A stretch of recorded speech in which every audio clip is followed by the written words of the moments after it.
Welcome to historical background of Fort Pilar. The construction of Fort Pilar started on June 23, 1635, following the arrival of Father Melchor de Vera, the Jesuit missionary engineer, Captain Juan de Chavez, and 1,000 Visayans and 300 Spaniards in Zamboanga. Fort Pilar, which was de Vera's masterpiece, was abandoned in 1663 and rebuilt in 1718. Outside the eastern wall, Marian Shrine, dedicated to Our Lady of Pilar, the patroness of the city, pontifically crowned on 12 October 1960. The Real Puerte de Nuestra Señora del Pilar de Zaragoza, also Fort Pilar, is a 17th century military defense fortress built by the Spanish colonial government in Zamboanga City. Fort Pilar, founded in 1635 as a garrison during the Spanish period. The Fort Pilar served as a present-day open-air shrine. Fort Pilar is the #1 historical landmark in Zamboanga City. It was built by the Spaniards as a military defense.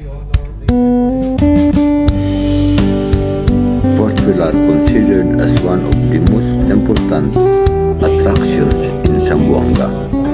Outside the wall is an outdoor shrine dedicated to Our Lady of Pilar. This is a major landmark of the city and a symbol of its rich cultural heritage. Zamboanga Hermosa Festival history, with roots tracing back to the Spanish colonization era, a period of time beginning with some special date of event, an important or outstanding period of history.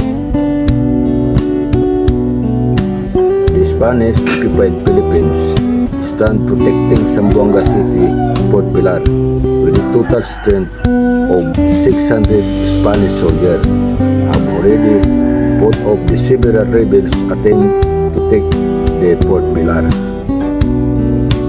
Heading there will be hundreds of ships carrying 3,000 battle-hardened fighters.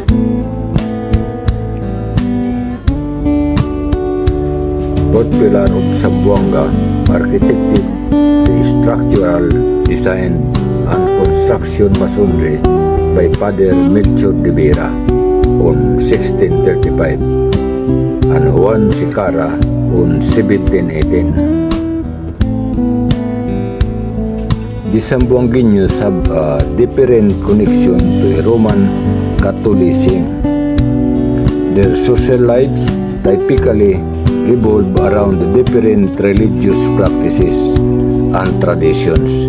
Some of these traditions still observed, like Fiesta and Ponda and other similar events. And a short story of mine, indeed. And happy Fiesta to everyone. Salamat sa panonood at abala, and God bless us.